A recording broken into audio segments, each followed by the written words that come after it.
Olá, boa tarde. O assunto de hoje mexe direto no bolso do brasileiro. A proposta que amplia a isenção do imposto de renda para quem ganha até R$ 5.000 por mês. A medida foi aprovada por uma comissão da Câmara dos Deputados e agora segue para votação no plenário. Além disso, quem ganha até R$ 7.350 também pode ter desconto no imposto. Mas para compensar, quem ganha mais de R$ 50.000 por mês passará a pagar uma alíquota extra progressiva, que pode chegar a 10% para rendas a partir de R$ 100.000 por mês. Será que essa mudança ajuda a reduzir desigualdades? É justa com todas as faixas de renda? E como isso afeta a arrecadação do governo? É o que vamos debater no Conversas Cruzadas de hoje, que começa agora.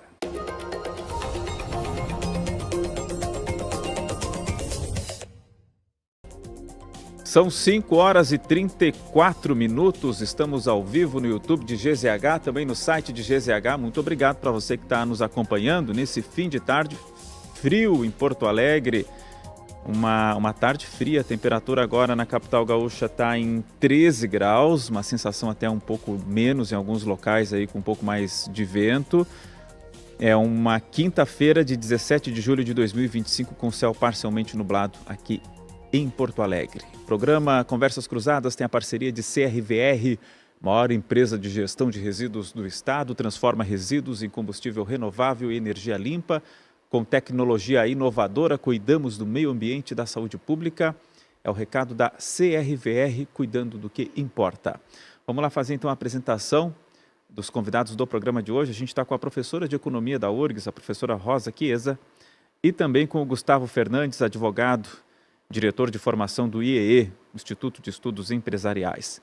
E você pode participar do programa, como sempre, aqui no chat, mandando a sua mensagem, o seu recado, aqui a sua pergunta, manda aqui, na medida do possível a gente vai lendo e colocando você também a participar desse debate. E pode também votar ali na nossa enquete, que está perguntando o seguinte: taxar os mais ricos e isentar os mais pobres é o caminho? Sim ou não? De forma bem objetiva a pergunta, é claro que há muitas complexidades aí que a gente pode analisar e detalhar, a gente vai fazer isso ao longo do programa. Na arrancada aqui com 5 minutos de enquete, tem alguns primeiros votos, está praticamente meio a meio aí. O sim está com 53%, não com 47%, em parte técnico aqui, mas uma amostragem bem pequena ainda aqui da nossa interativa. Vota aí, participa, deu 50-50 aqui com 20 votos. Vota aí, participa e ao final do programa a gente tem o resultado final. Bom, professora Rosa, vamos começar explicando de fato o que está avançando aí dessa proposta lá no Congresso Nacional. Não está valendo ainda, né, porque passou por uma comissão, vai para votação em plenário, mas de forma objetiva é uma isenção para quem ganha até R$ 5.000, alguns descontos para quem ganha um pouco mais. Enfim, vamos explicar primeiro, professor, depois a gente vai entrando aí mais nos detalhes. Boa tarde, muito obrigado pela presença. Boa tarde, Léo. Boa tarde, Gustavo, que vai dialogar comigo sobre essa temática. Obrigada pelo convite. Boa tarde aos telespectadores. Essa proposta de reforma do imposto de renda, basicamente ela trata de 3 aspectos, digamos assim, ou tem 3 diretrizes. A primeira é, como tu mesmo falaste, isentar contribuintes com renda até R$ 5.000, né? A segunda é reduzir gradualmente a renda, contribuintes que têm renda de 5.000 até 7.350. Era 7.000 e o relator passou para 7.350. E a terceira é ter uma alíquota de 0,1. Vou pedir, professora, para falar um pouquinho mais perto do microfone. Pode puxar ele aí pertinho. Aí, a terceira, então, obrigada. Criar uma alíquota que varia de 0,1 até 10% para rendas de 50 mil por mês ou 600 mil por ano, que varia de 0,1 até 10% para rendas de 1.200.000 por ano, ou seja, de rendas mensais de R$ 100.000. Mas é importante que se diga também que dentro da proposta está previsto, porque o que é um imposto sobre a renda? O que são rendas, assim, sendo um pouco professoral? É o momento, rendas vamos lá, explica para a gente. Salários, lucros, juros, aluguéis e dividendos. Tudo isso é renda. Quando a gente fala em renda agregada na economia, esse é o conjunto das rendas. Então, todas essas rendas são tributadas. Bom, daí nós temos o imposto de renda da pessoa física, que vai tributar as rendas das pessoas físicas, e o imposto de renda da pessoa jurídica. Eu acho que uma das questões, depois a gente vai falar, né, o que eu vou defender o projeto, certamente eu vim para defender e o Gustavo para fazer as críticas, eu também tenho algumas críticas, mas vejo que sempre a gente tem aquela preocupação de que a empresa, né, que os lucros e dividendos estão isentos desde 1995, porque o sócio já pagava o tributo na empresa. Então, tem uma confusão aí entre o que é alíquota efetiva e o que é alíquota nominal, mas essa, eu acho que uma das inovações que eu considero importante é que o projeto vai inserir o tema da alíquota efetiva, quando ele está tratando do imposto de renda da pessoa jurídica. E ele estabelece uma alíquota mínima entre o imposto de renda da pessoa, do sócio, pessoa física, do sócio da empresa, e a alíquota da empresa, do imposto de renda da pessoa jurídica, para que ela não ultrapasse 34%. Então, caso o sócio tenha uma alíquota, vamos supor, a máxima de 10%, né, a alíquota máxima do imposto da pessoa da jurídica, ela vai ser de 24%. Então, eu acho que soluciona esse velho debate que nós tínhamos, né? Eu mesmo participei aqui numa outra discussão sobre essa temática, de estabelecer tetos e descontos, entre aspas, entre o sócio, entre o imposto de renda da pessoa física e da pessoa jurídica. Claro que eu vou fazer a defesa da proposta, só me diz quanto tempo que eu tenho aqui. Não, já para ir caminhar essa primeira fala aí, me professora. Cortando, senão não. eu vou monopolizar. Faz eu o fechamento quero dessa primeira fala aí, a gente tem bastante tempo aí para aprofundar. Eu não quero monopolizar. Então, nesse sentido, eu acho que ela trabalha com esses aspectos que eles são muito importantes. Desde 2014, o Brasil tem os dados abertos do imposto de renda da pessoa física no Brasil. E isso foi depois que o Piketty teve aqui em Porto Alegre, em vários locais no Brasil, e disse, quando perguntaram para ele por que você não tratou do Brasil no livro O Capital, e ele disse porque vocês escondem os dados. E então, acho que com essa transparência do imposto de renda da pessoa física no Brasil, que eu até trouxe um gráfico aqui, eu vou mostrar depois, dos vários estudos e alunos que eu orientei, possibilita a gente enxergar, ter uma fotografia da realidade brasileira para poder propor esse tipo de política, né, que até mesmo o governo anterior tinha proposto, né, e não conseguiu aprovar no parlamento. Então, por hora, eu fico por aqui. Tá. O Gustavo Fernandes, então, advogado, diretor de formação do IEE. Uma análise inicial, Gustavo, desse projeto aí que está avançando no Congresso Nacional. A professora já nos deu uma explicação assim bem básica do que significa, mas eu quero uma leitura tua também. Boa tarde, muito obrigado pela presença. Perfeito. Boa tarde, Léo. Boa tarde, professora Rosa e aos espectadores. É um prazer estar aqui falando com essa audiência qualificadíssima. A professora Rosa apresentou muito adequadamente os 3 elementos centrais do projeto e eu acho que é importante já delimitar algumas questões, Léo. Em especial o fato de que não se discorda que a isenção aos mais pobres, seja ela a total ou parcial, seja um elemento de justiça tributária. Em especial num país onde nós temos uma tabela do imposto de renda que é defasada em quase 160% desde 1996.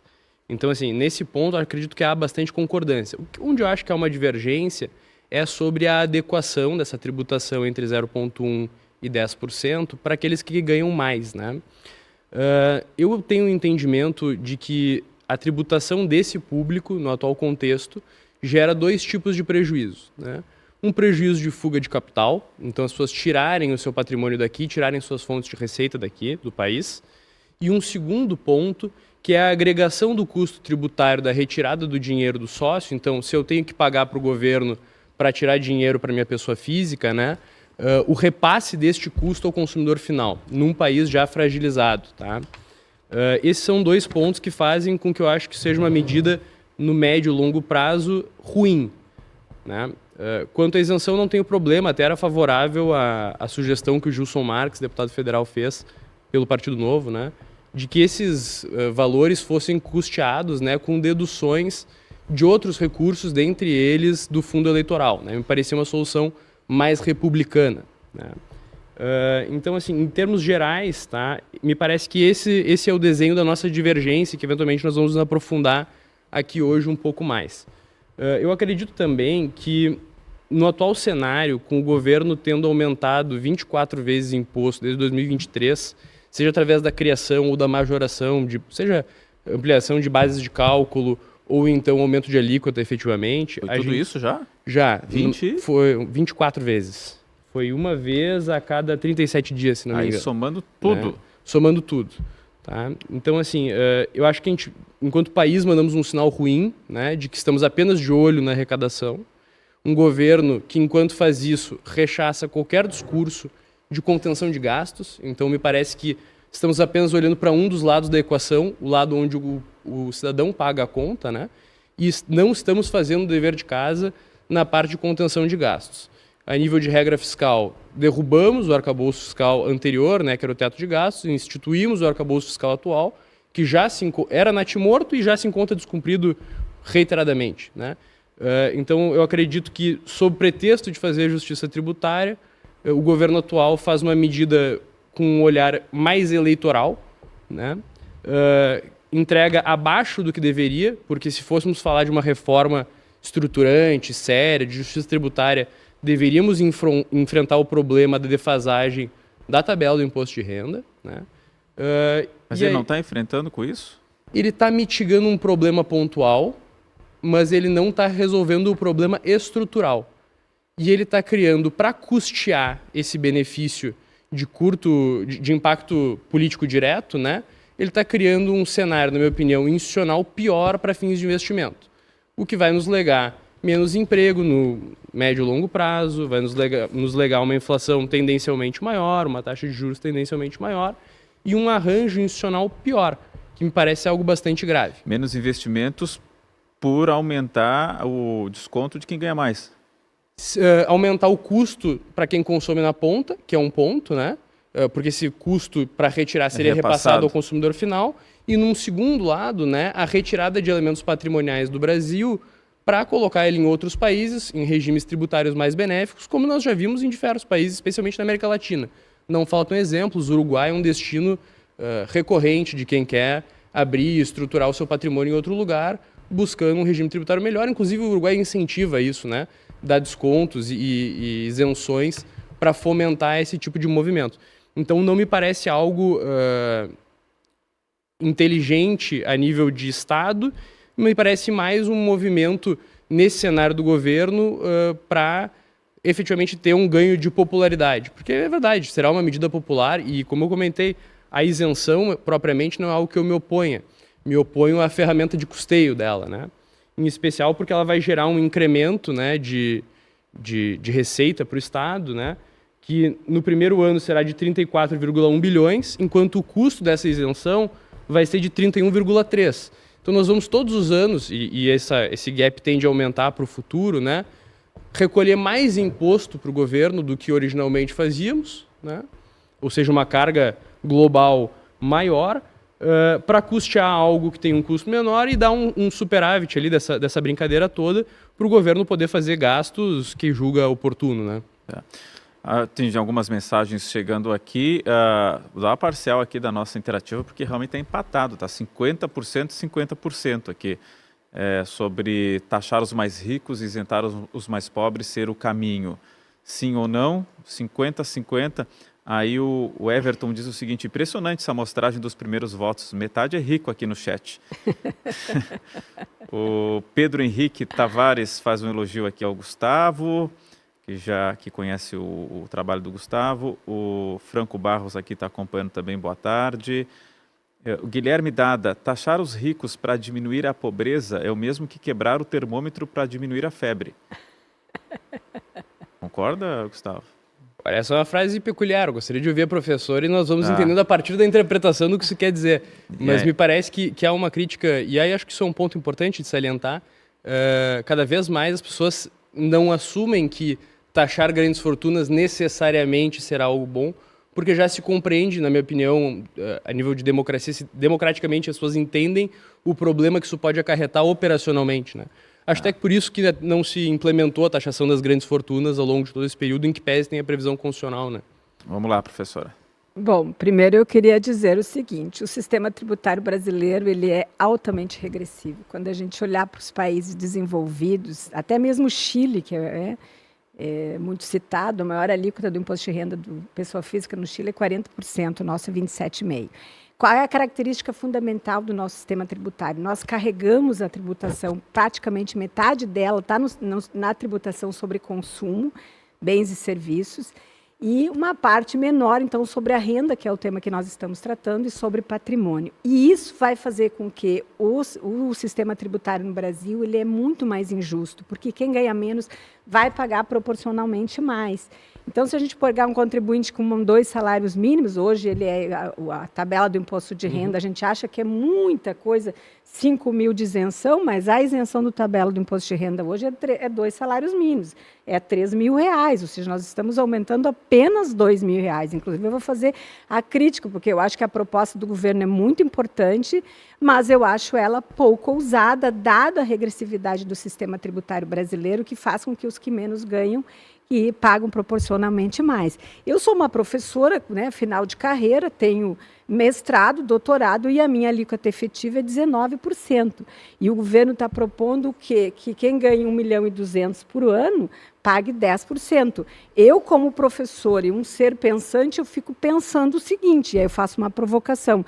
Eu imaginava que eu era que tinha que pagar 10% e quem ganha 1.200.000 pague os 19%. Que nem é essa a proposta do governo, ela é muito modesta, porque nós temos na Constituição de 1988 o princípio da progressividade, que é o princípio da capacidade contributiva, que diz o quê? Que cada cidadão vai pagar seu tributo de acordo com a capacidade contributiva. Certamente o salário da professora Rosa, e se a gente for pegar os dados abertos do imposto de renda da pessoa física no Brasil, a minha alíquota efetiva está acima da média, trabalhadores, contribuintes do imposto de renda, que tem um salário de 23 mil, tem uma alíquota efetiva de 12%. E quando a gente for pegar, abrindo, né, os dados no 194 dos declarantes da declaração de 2022, nós encontramos rendas de R$ 5.251.235 por mês, que pagou 5% do imposto de renda. Então, assim, quando a gente olha para o Brasil, nós somos o primeiro país no ranking mundial de desigualdade. E eu estou falando de desigualdade de riqueza. E grande parte dessa desigualdade ela vai crescer nesses últimos tempos, justamente porque o Brasil aprovou, em 1995, a isenção sobre lucros e dividendos, que também é uma afronta à Constituição de 1988, porque ela diz que tem que todos os contribuintes, todas as rendas devem ser tributadas. E a renda do trabalho continuou sendo tributada e a renda do capital não foi tributada. Então, na verdade, o que nós temos é um país desigual. E a desigualdade, né, como tem lá várias literaturas sendo produzidas no mundo, vários livros, né, como as democracias chegam ao fim, porque as democracias morrem, o Centro de Desigualdade no Mundo, que está em Paris, criado pelo Piketty, Stiglitz, Zucman, economistas importantes, eles mostram que a desigualdade ela atravanca o crescimento econômico. E o imposto de renda, o sistema tributário no Brasil, aumenta a desigualdade. Por que a desigualdade é ruim do ponto de vista econômico?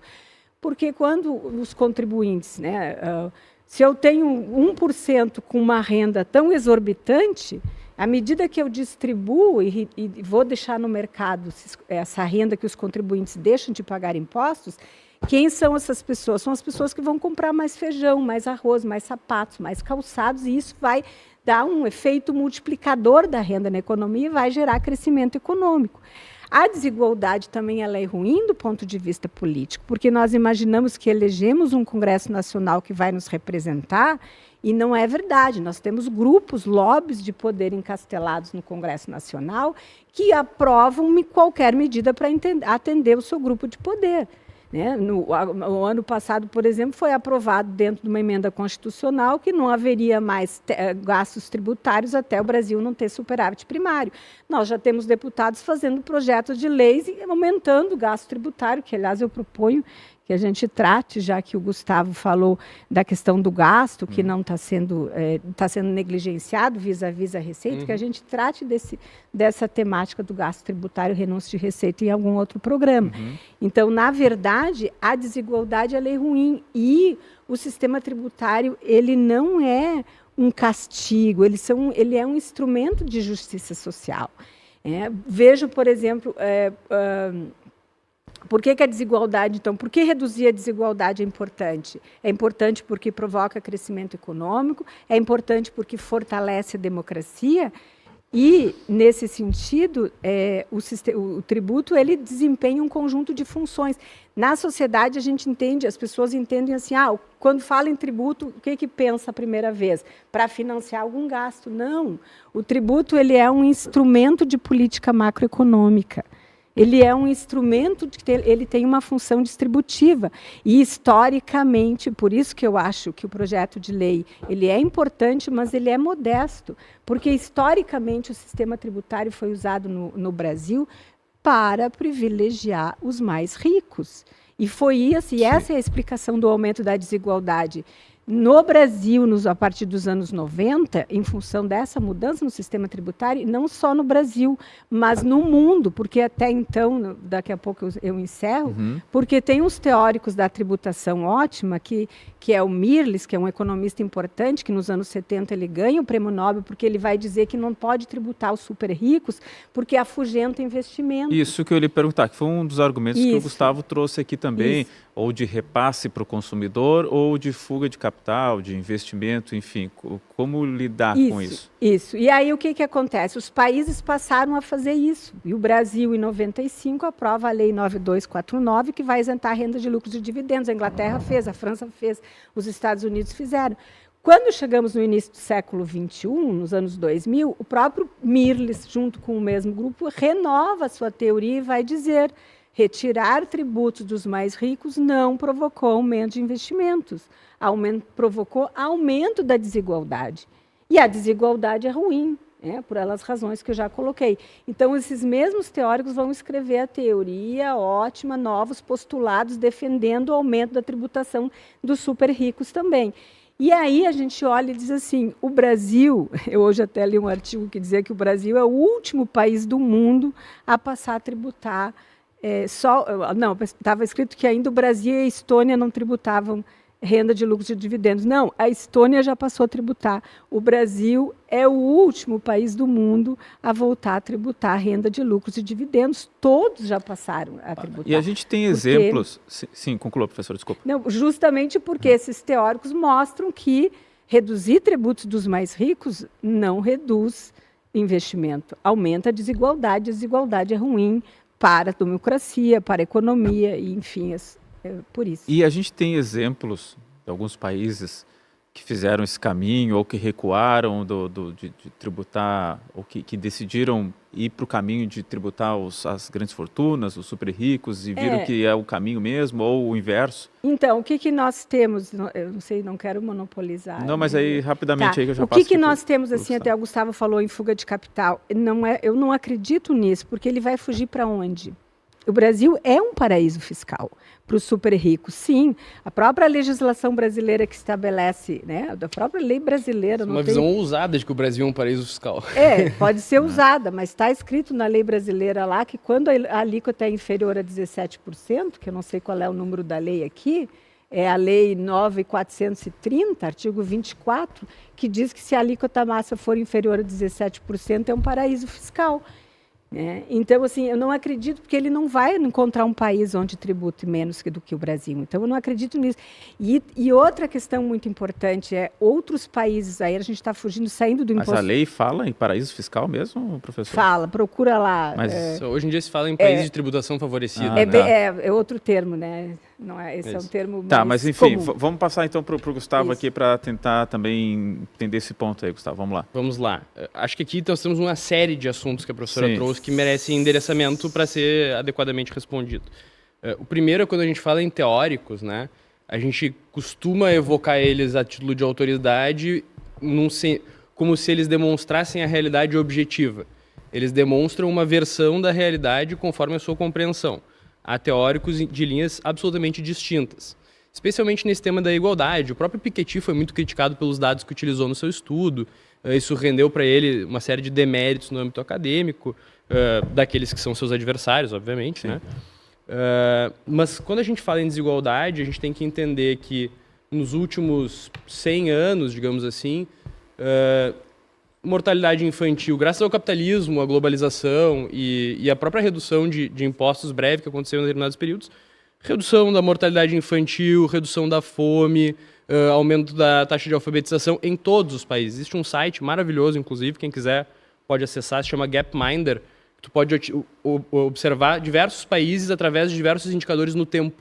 Então, é possível observar que mesmo a desigualdade caiu na medida em que o capitalismo se instalou e permitiu que, ok, nós tenhamos alguns high earners, né, mas a parte de baixo saia da pobreza dentro do que é possível da materialidade das coisas, né?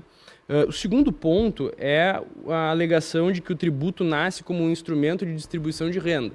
Isso não é historicamente acurado.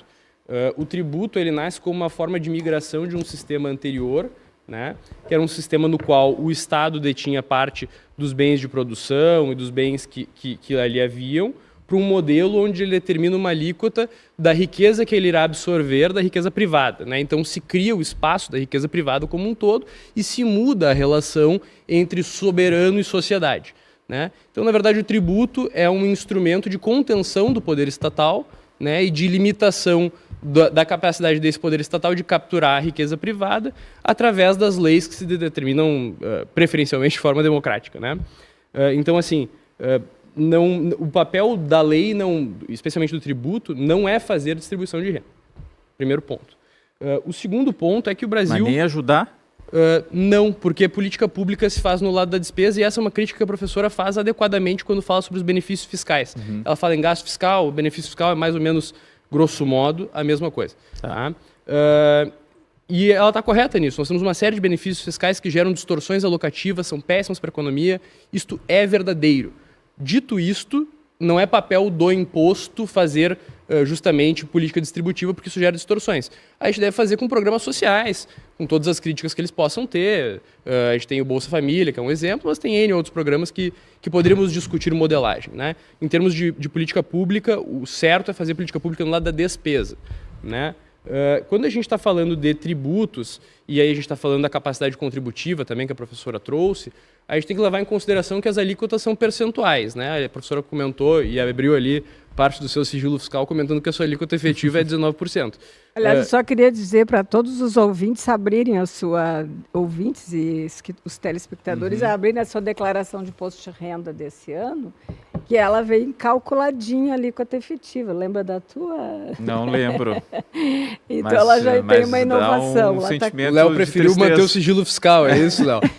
Não quer... Em prol da saúde a mental. A minha é 19%. Mas vamos lá, nós temos alíquotas que são maiores, mas essas são alíquotas incidentes sobre uma base de cálculo. Então, em tese, a capacidade contributiva já está, em certa medida, contemplada a partir de nós trabalharmos com percentuais, tá? E percentuais escalonados que tem até 27,5%. Né?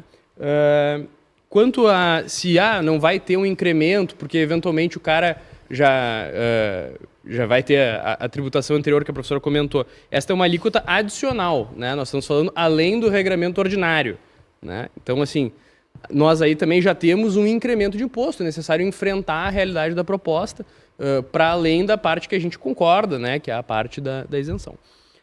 E por último, que eu acho que é bastante importante a gente ter clareza, né? É que sim, vários países voltaram atrás na tributação de grandes fortunas e grandes capitais, né? Na Europa nós temos exemplos já desse movimento, porque ocorreu o que foi previsto. A fuga de capitais ocorreu. A Europa é prolífica em planejamento tributário internacional, eles têm uma série de instrumentos.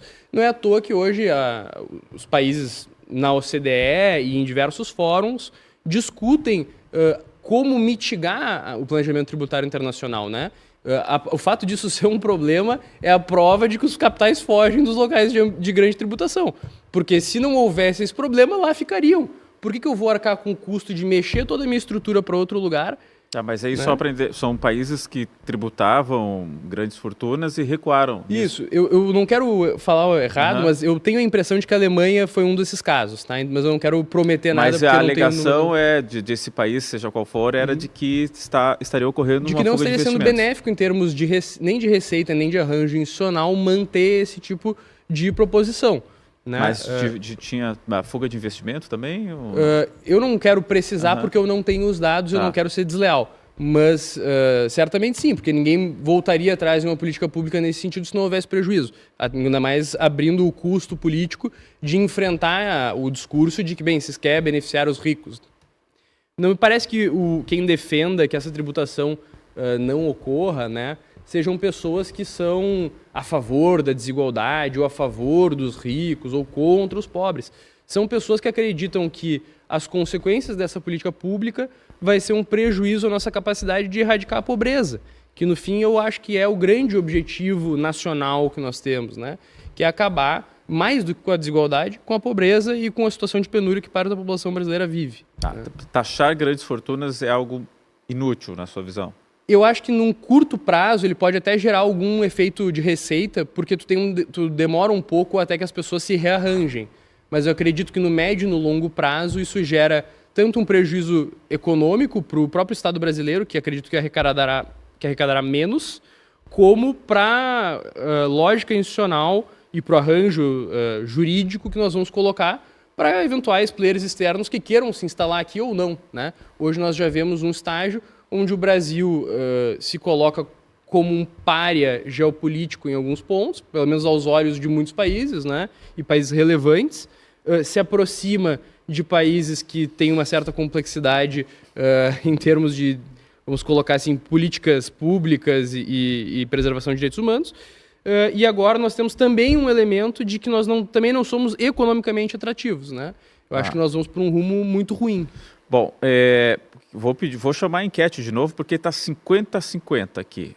Taxar os mais ricos e isentar os mais pobres é o caminho? Sim, 50%, não 50%. Se você quiser votar aí, a enquete está ali disponível. E também para você mandar mensagem, curtir a transmissão também, porque o programa está ao vivo, mas assim que termina já fica disponível e gravado. Chega mais gente aqui, essa discussão que a gente está fazendo, curtir ali a transmissão é importante também no YouTube de GZH. Muitas mensagens chegando. O Gustavo Machado diz que todos os países que implementaram maiores alíquotas tiveram uma imigração massiva de capital.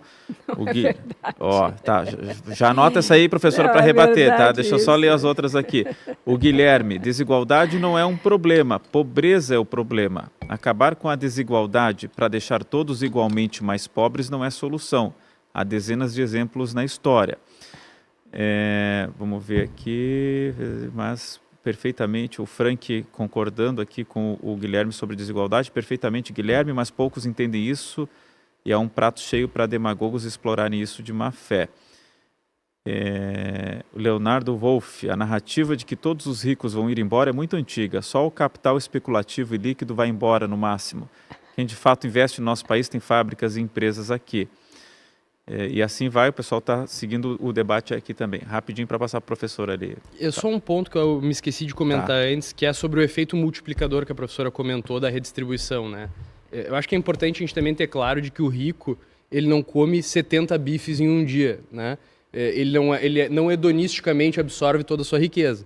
Ele coloca em bancos, em investimentos que emprestam esse crédito no mercado privado, permitem outros investimentos, permitem que empresas abram, criam postos de trabalho, permitem que toda a economia se desenvolva, né? A lógica de que se nós tivermos alguém que tem patrimônio, esse cara vai ficar com tudo guardado embaixo de um colchão e aí a riqueza não irá circular, é uma teoria econômica bastante específica de uma linha, né? Mas que não é a linha que eu me filio. Sim, entendi. Que, assim, a grosso modo, ele não vai ficar com todo o dinheiro guardado, ele faz girar também esse dinheiro é emprestado para quem abre uma padaria, um salão de beleza, quer contratar, enfim. Bom, professora Rosa, muitos pontos levantados. Sim. Vamos lá, então. Faça primeiro eu quero dizer que nós estamos discutindo o projeto de reforma do imposto de renda da pessoa física. Isso. Nós já tratamos de um debate aqui sobre o imposto sobre grandes fortunas.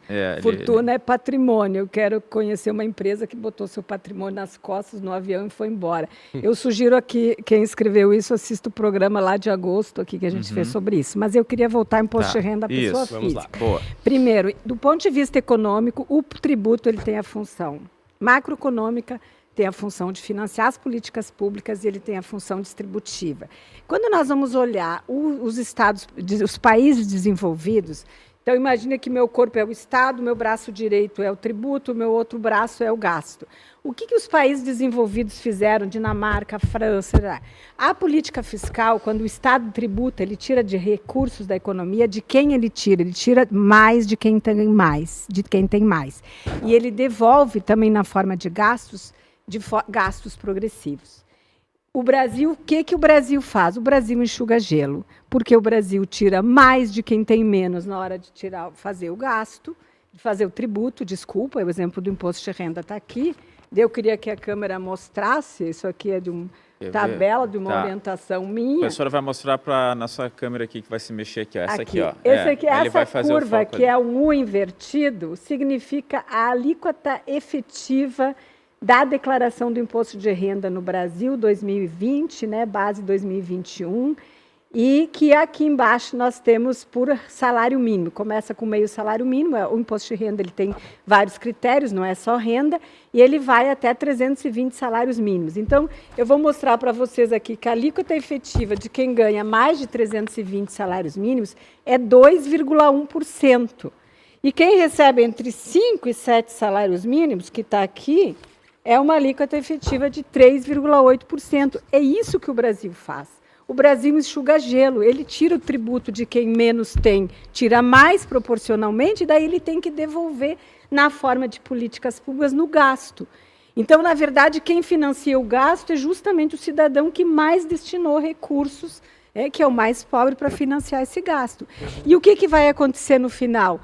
Nós não conseguimos reduzir o índice de Gini tanto quanto os outros países desenvolvidos, porque nós tributamos mal. Então, assim, não é que a carga tributária no Brasil é alta, como dizem alguns, não, a carga tributária, nós tributamos mal. Nós cobramos mais de quem ganha menos e aumenta a desigualdade, depois tem que voltar a enxugar gelo. Aí nós vamos olhar pela ótica do gasto, o que acontece? Nós conseguimos a política fiscal, tá? A política fiscal é tributo e é gasto. O que acontece, né, com a aplicação? Nós conseguimos reduzir um pouco a desigualdade fruto da política fiscal, que envolve gasto público e o tributo. Como? Pelo gasto. Quais são os dois gastos que o Brasil consegue reduzir desigualdade? Em primeiro lugar, a educação e, em segundo lugar, a saúde. Né? Então, essa é a questão que o Brasil precisa avançar em relação ao restante dos países. E não é possível que está escrito, inclusive na emenda constitucional 132 de 2023, a reforma sobre o consumo, recentemente aprovada, inseriu lá um inciso no artigo 145 da Justiça Fiscal. Ou seja, isso aqui é inconstitucional. Isso aqui fere o princípio da capacidade de pagamento, da justiça fiscal, da generalidade. Da defasagem? Oi? Isso não decorre da defasagem? Também da defasagem, mas a defasagem sozinha de quase 150%, se a gente fosse só atualizar. Por isso que é a minha crítica ao projeto.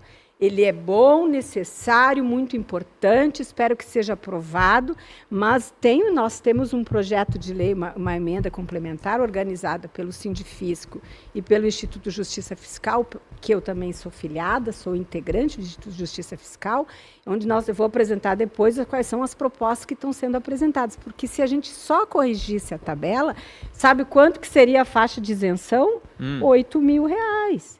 Porque, veja, quem, o Brasil... Qual é o cálculo esse? De quem? Só atualizando o percentual de defasagem, seria R$8.000.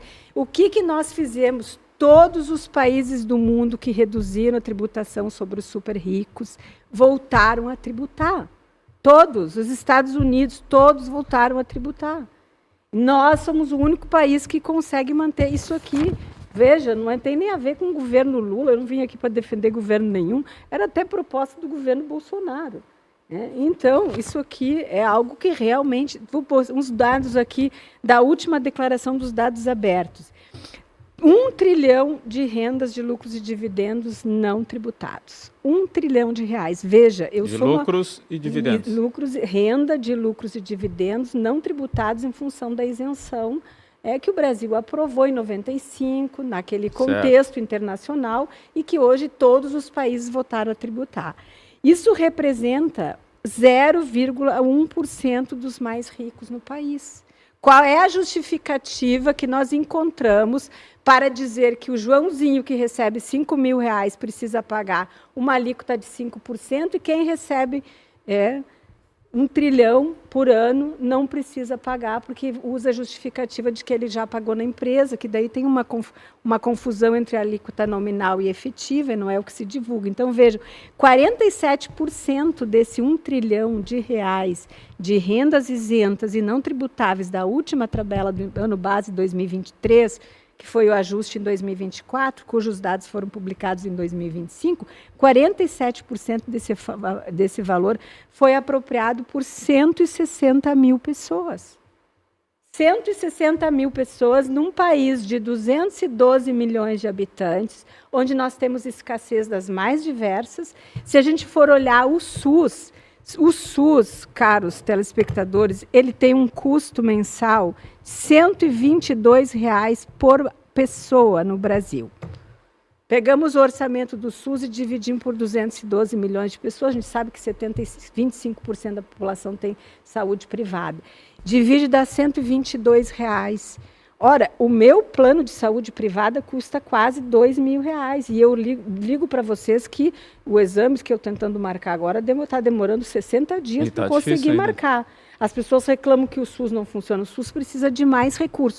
Precisa, mas precisa também melhorar o gasto. Sempre é preciso melhorar a qualidade do gasto público. Estou falando do âmbito do setor público agora, mas o setor privado também carece disso. Então, aqui nós precisamos de mais recursos e não menos recursos. E veja, e da onde vem essa fonte? De rendas não tributadas. 160 mil pessoas representam 0,1% dos mais ricos desse país. Repete o dado, professora.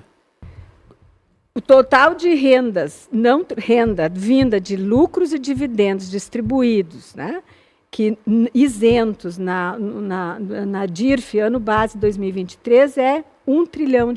Tá. 47% desse valor foi apropriado por 160 mil pessoas, 0,1%. Ou seja, o que a proposta do governo, que está lá, em que inclusive já passou pelo relator, já foi aprovado na comissão pelo relator, é justamente quem vai pagar um pouco mais, é justamente esse 0,1% mais rico. Quando for olhar, então, um contribuinte lá que teve um rendimento de 5.251.235, a alíquota efetiva foi 5,67. É uma revolução esse projeto? É uma revolução, dado o atraso desse país. Mas a pergunta que eu faço de novo a quem está assistindo, eu não trouxe, eu não convidei a minha plateia, é que eu faço o seguinte: por que a professora Rosa tem que pagar 19%? E eu estou disposta a seguindo pagar 19%, porque eu quero viver numa sociedade cujo princípio da solidariedade, que está na Constituição de 1988, seja cumprido. Eu espero que eu nunca tenha que usar o SUS, e eu espero que todo cidadão, quando precisa, tenha SUS para ele. Eu quero viver nessa sociedade. Certo. Mas eu entendo que o que está previsto na norma brasileira e que não é justo do ponto de vista fiscal, que contribuintes com esse rendimento paguem tão pouco. Qual o sentido? Não há país no mundo com esses dados sobre o imposto de renda da pessoa física. Se a gente olhar, só para eu fechar aqui, qual é o peso que o imposto de renda aí, física e jurídica tem no PIB brasileiro? É em torno de 8%, 9% do PIB. Os países desenvolvidos é 15%. Até mesmo se a gente olhar os Estados Unidos, que também enfrenta desigualdade. Quando falei da desigualdade, nos anos 90 todos reduziram, aumentou a desigualdade no mundo, inclusive nos países mais ricos, aumentou no topo. A partir disso, os próprios autores que passaram a defender voltar a tributar os lucros de dividendos, todos esses países voltaram a tributar, só o Brasil não. Eu não estou falando de tributação de grandes fortunas, de JF, eu estou falando especificamente, estou encerrando, desculpa, de renda, que era a nossa agenda aqui. Sim. Então, essa é a questão. Eu acho que o tributo, o tributo ele é um instrumento de justiça social, e nós estamos definindo qual é a sociedade que nós queremos viver. O Gustavo diz que não é para distribuição de renda, né? Mas enfim. Mas do ponto de vista econômico, a política, o tributo... Acabaria sendo também, de alguma forma, indiretamente, né? Não é um critério necessariamente econômico, concorda? Porque eu receber um dinheiro não pressupõe que eu farei para redistribuição de renda. É de uma matriz ideológica, de visão de Estado, que é legítima, mas não é a função do tributo. Tá? Eu vou tentar me ater ao... Desculpa, eu vou mas tentar teoria me ater de finanças públicas... a história do direito tributário diz o contrário. Mas eu vou tentar me ater ao tema da renda, em que pese nós temos vários pontos aqui. A professora é brilhante e por isso traz elementos para a sua retórica e eu me sinto na obrigação de endereçá-los. Claro. E volta e meia vem imposto sobre grandes fortunas, SUS, e aí eu tento arredondar para não deixar nenhum ponto solto, até peço perdão se esquecer algum. Mas vamos lá. Quanto à defasagem da tabela, eu concordo, a tabela deveria ser um compromisso do Estado brasileiro atualizar a tabela, porque a tabela é o compromisso que nós firmamos enquanto sociedade do que deveria ser pago. Isso não foi feito por nenhum governo, é verdade, mas dado que somos governados pelo PT há muito tempo, não foi feito muitas vezes pelo PT, que é o proponente desta proposta neste momento. Ponto, nova linha. Portanto, os problemas que a professora mostra ali, eu concordo em absoluto com a crítica dela ao cenário que nos é legado, né? Eu concordo que quem recebe menos deveria ter uma isenção maior, mas bastaria atualizar a tabela, né? Num cenário onde não foi feita essa atualização da tabela, aí agora se faz uma gambiarra para dar uma isenção para uma faixa de contribuintes e não se corta na carne do Estado brasileiro, da sua desorganização, das suas viagens, dos seus luxos, que nós sabemos que existe, é uma mensagem muito deletéria para quem é do setor do mercado e enxerga esse país com uma possibilidade de investimento. Bastaria cumprir a tabela, não se fez isso, se fez essa gambiarra, se utilizou essa tributação para se custear essa gambiarra nesse momento, porque não se quis fazer o enfrentamento do problema real, justamente porque o objetivo desta proposição não é justiça tributária nem estrutura de política pública. Fosse essa a intenção, seria feito o trabalho que deve ser feito, que não é fácil. O que se fez foi um movimento político para favorecer no cenário eleitoral que se avizinha, né, e se fazer esse custeio através da tributação de quem ganha mais, porque isso é justificável num discurso político-teológico, que é o discurso do atual governo. Está tudo certo, isso é apenas a realidade, não é uma questão opinativa, é uma descrição do que está posto, né? Quanto à tributação dos dividendos, nós enfrentamos essa discussão em outro momento da nossa história e nós entendemos que era melhor tributar na empresa, no IRPJ. E aí é por isso que nós não tributávamos os dividendos. Nós podemos fazer uma rediscussão disso a nível nacional, certamente. Resultará no quê? Na tributação dos dividendos e na manutenção da tributação da pessoa jurídica. Porque nesse país nós temos o costume de que toda vez que discutimos tributos, nós aumentamos tributos, nós não redesenhamos tributos. Porque há um entendimento de quanto mais se absorve da riqueza privada e da sociedade, do pagador de impostos. E o pagador de impostos, eu não estou falando só dos grandes empresários, estou falando do médio empresário, do cara que tem o salão de beleza, do cara que tem o escritório de odontologia, né? Então, assim, há um entendimento de que absorver a riqueza dessas pessoas, tirar o dinheiro delas, botar na mão do governo, é solidariedade social. E isso cumpre um princípio constitucional. Não é o meu entendimento. Para mim, solidariedade decorre da liberdade de ser solidário, né? O contrário é uma imposição. Então, assim, não concordo com esta interpretação sobre o princípio constitucional, né? Quando entramos aí no SUS, tá, que também foi levantado, não há saúde privada no Brasil, isso é um erro técnico. Há saúde complementar no Brasil. O Brasil não tem saúde privada porque ele acredita que a obrigação da saúde é única, é absolutamente do Estado e ele faz concessões pela sua incapacidade de abraçar o que seria a sua missão como um todo. É um sistema que eu respeito, eu admiro os avanços civilizacionais que gerou, o DataSUS é um exemplo disso, né? Mas é um sistema com diversas falhas, né? Dentre elas, a predação de um mercado privado que poderia fornecer saúde para uma série de outras pessoas que hoje se beneficiam do SUS e poderiam pagar pelo seu plano de saúde e diminui a capacidade de investimento daqueles que não conseguem pagar. Então, hoje nós temos filas no SUS intermináveis, né? A professora disse que não gostaria que as pessoas tivessem que utilizar o SUS. Bem, essa é uma fala que decorre... Não gostaria. Isso, mas de que não é o melhor modelo, né? De que há problemas. É uma fala que reconhece isso. Então, assim, não me parece também que utilizar isso como um argumento de, olha só, teremos mais dinheiro para botar no SUS, seja um argumento adequado, especialmente quando a gente está falando de arranjo de arrecadação, porque aí a gente vai entrar em uma série de discussões sobre a estrutura dos nossos programas da parte de despesa, né?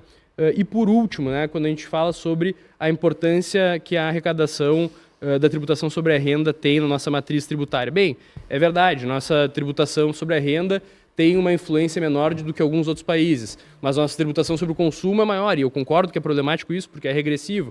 A nossa tributação sobre a propriedade também não é bem feita no país, né? Nós temos um problema do IPVA, por exemplo, que lanchas, helicópteros muitas vezes não contribuíam, e tu tem carros da pessoa comum que contribui. São problemas, distorções, precisam ser solucionadas. Mas isso não quer dizer que o Brasil é um paraíso fiscal. Essa é uma alegação que, na minha opinião, não cabe. É um país que tributa, e tributa muito. E isso, para mim, assim, tu consegue isso através dos dados, mas tu não precisaria sequer ir. Tu pode conversar e as pessoas reconhecem que no Brasil são mais oneradas, especialmente aquelas que têm dupla cidadania, porque daí vem isso materialmente. Não é à toa, o meu escritório é exemplo disso, que hoje as pessoas buscam o escritório de advocacia para fazer uma saída fiscal do país e deu, né? Essa fuga de capital está em curso, né? Vão para onde, Eu vivo Gustavo? na minha profissão isso. Vão para onde? Vão para o Uruguai, vão alguns para Portugal, que a tributação não é tão melhor, mas ok, porque tu tem um arranjo de estar na União Europeia, então tem esse elemento, né? Alguns abrem empresas na Estônia, cujo único motivo lógico para um brasileiro abrir uma empresa na Estônia é pagar menos imposto. Por curiosidade, são empresas de que, assim, que ramo ou que tamanho? Normalmente são pessoas que querem estruturar os seus investimentos fora do Brasil, tá? Então elas querem fazer uma holding patrimonial. A empresa fica aqui, mas o empresa investimento... fica fora e investe fora, e o cidadão sai do Brasil tributariamente para fazer o seu arranjo fora daqui, né? Eventualmente pode ter uma questão de dupla cidadania. Dupla cidadania fiscal não é o melhor termo, né? Mas de ter que analisar os acordos de bitributação para ver se não tem algum risco em algum ponto. É um trabalho bem tailor-made para cada caso, mas o objetivo final é retirar os seus investimentos, a sua riqueza do Brasil, né? Isso tem sido a tônica das conversas que pelo menos eu tenho tido com os meus clientes, né? Tá. Eu acho, só para completar, Claro. né? Que quando a gente fala que nenhum país, né? Vamos lá, diversos outros países têm faixas de isenção muito mais arrojadas do que o Brasil, né? E eu não sou uma pessoa que acredita que o rico tem que pagar menos do que o pobre. Eu seria maluco se eu tivesse essa opinião, né?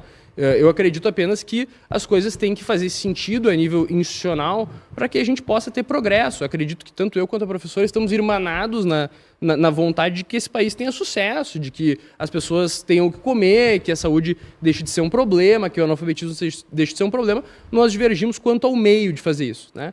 Eu não acredito que absorvendo mais do dinheiro da sociedade e botando na mão do Estado brasileiro, governado pelos políticos brasileiros, nós vamos ter um caminho frutífero. E eu acho que é consenso de que é preciso fazer as atualizações das correções da tabela do imposto de renda como elas têm que ser feitas, né? Por que é tão difícil fazer isso, né? Isso se deixa criar uma defasagem enorme para depois tentar corrigir. Por que ela não foi corrigida eu não estou justificando, né? Ela não foi corrigida justamente quando um grupo deixa de pagar o tributo, que é aqueles que oferiram rendas de lucros e dividendos, alguém precisava pagar. Então, se a gente olha o número de pessoas que passaram a pagar imposto de renda, ele cresce muito. Mas eles não deixaram de pagar. Sim, eles são isentos. Eles não passaram. Depois eu vou responder a sua pergunta. Perfeito. O que acontece? Se alguém deixou de pagar imposto de renda à pessoa física sobre um pedaço das rendas, né? Isso já é uma infração à Constituição brasileira, alguém precisou passar a pagar. Quem? Os de baixo. Tá. E isso vai fazer com que o número eu brinco em sala de aula, os alunos recebiam 2 salários mínimos e já tinham que declarar imposto de renda. Na nossa época, provavelmente, quando eu passei a declarar imposto de renda, eu já estava no mestrado. Já tinha uma sinalização que estava recebendo uma renda um pouco mais significativa. Porque, de fato, em 1988... Logo após a aprovação da Constituição Brasileira, promulgação, a faixa de isenção era 8 salários mínimos. Era bastante. Então, por que isso aconteceu? Para isentar um grupo, e como nós tem um problema da queda da arrecadação, outra parte passou a pagar. Tá. E nós somos um Brasil de renda média baixa, em torno de R$ 3.500. Então, como é que a gente faz para financiar as políticas públicas? Como é que mantém só o SUS e sei lá, vamos ficar nas duas políticas que reduzem desigualdade. Deixa eu chamar o resultado final, professora, só para eu completar. Tá. Então, por que esse projeto, pelo que eu li na justificativa do governo, ele é fiscalmente neutro, ele não vai aumentar a arrecadação, ele vai apenas fazer a função distributiva. Pelo menos no último projeto, não sei se teve... Dados do governo. Quanto é que é? Custo 31,3 bilhões para o próximo exercício, receita 34,1. Para o exercício subsequente a esse, 2027. Custo, né, da isenção, 33,5 bilhões. E a arrecadação? Receita da tributação adicional, 39,2 bilhões. Inclusive, é uma boca de jacaré, né? Ela vai aumentando. Então, tem aí uma queda de arrecadação para os grupos de baixo e o aumento dos de cima. Tem uma pequena... Não, mas a arrecadação global cresce, né? Cresce um pouco, no saldo acaba crescendo. Alguns bilhões, né? A diferença ela é pequena, né? Eu diria quase que fiscalmente neutra, assim. Eu diria, nas palavras do Ciro Gomes, dá bilhão. Dá bilhão. Nesse programa ainda, nas versões antigas. Nesse sentido, ele está fazendo também uma recuperação da justiça de quem pagou no passado e outros que deixaram de pagar, porque são 30 anos que esse grupo de 0,1% não paga. Isso se acumulou em patrimônio. E aí a gente vai lá no imposto de renda e olha onde é que está o patrimônio do Brasil. Esse 1%, 0,1%, tem 49% do patrimônio no Brasil. Eu preciso chamar o resultado final da enquete, que o YouTube ele faz esses arredondamentos, aí fica essa coisa esquisita, tá? Porque taxar os mais ricos e isentar os mais pobres é o caminho, 51% não, 47% sim. Onde é que estão os outros 2%? A gente não sabe, se perdeu aí na contagem, indecisos, não vamos tem. Ter que chamar o... Vamos ter que fazer uma auditoria. O VAR. Mas deu um empate técnico aí na nossa interativa. Lembrando que a parceria do Conversas Cruzadas é de CRVR, transformando resíduos em futuro sustentável. A gente tem 30 segundos contadinho para o encerramento aqui de cada um. Gustavo, muito obrigado pela presença aqui mais uma vez no Conversas Cruzadas. Valeu. Léo, Rosa, foi um prazer conversar com vocês. Acho que foi uma conversa de alto nível. Isso é fundamental para a gente criar consensos e construir pontos para um país melhor. Eu discordo que a questão da defasagem da tabela, que começou em 1996, decorra da isenção de dividendos de 1988. Eu não acho que esse interregno de tempo permita uma relação de causalidade. Eu acho que nós temos que ter um compromisso com a atualização da tabela, de enfrentar os debates que o Brasil precisa de maneira madura e séria. Acho que a professora defende isso quando defende a atualização da tabela também. Eu discordo que essa medida seja oportuna no atual cenário, especialmente pela forma como ela é desenhada, pela forma de custeio dela, né? Se nós tirássemos esse dinheiro da ineficiência do Estado brasileiro, seria muito mais adequado, mas queria agradecer pela conversa, acho que foi excelente, e deixar um abraço para os nossos telespectadores aí que estão dedicados em fazer uma compreensão mais profunda de assuntos que importam para a sociedade brasileira. Quero agradecer a todos que participaram aqui, Eduardo Leal, Milena Wojtkowski, Gustavo Machado, Pedro Henrique Petri, Frank, Carlos Eduardo, Renato, toda a turma aqui que fez o debate também paralelo aqui no chat. Professora Rosa, da próxima vez convide a sua plateia para acompanhar aqui também. A senhora falou que não convocou a sua plateia, mas deu um parelho aqui. A minha idade já mostra que eu estou um pouco isolada desse... Não, mas obrigado pela presença. 30 segundinhos para encerrar, Muito obrigada, Gustavo. Obrigada pelo convite. Eu quero dizer que esse projeto ele é importantíssimo. Espero que ele seja aprovado com alterações que não sejam substanciais. Vai ser um salto importante para reduzir a desigualdade no Brasil. Eu considero que ele é necessário e ele é insuficiente, porque não é possível ainda que pessoas que ganhem bem menos paguem proporcionalmente mais. A injustiça vai continuar, porém ela vai ser amenizada um pouco. E é por isso que o Sindifisco Nacional e o Instituto Justiça Fiscal do qual eu participo, tem uma proposta, né, através de emenda parlamentar, de aumentar a alíquota essa de 10 para 15, para rendas que são de 2,4 milhões por ano, atualizar a tabela em 15%, né, e algumas outras mudanças que faria muito mais justiça fiscal de acordo com o que está proposto. Mas, enfim, muito obrigado. Passou voando Obrigado. essa mais de uma hora aqui. Um abraço a todos. Valeu, professora Gustavo. Muito obrigado a todos que nos acompanharam neste Conversas Cruzadas, que falou de imposto de renda e muitas outras coisas. Muito obrigado a todos. Amanhã tem mais a partir das 5h30 da tarde. Tchau, tchau.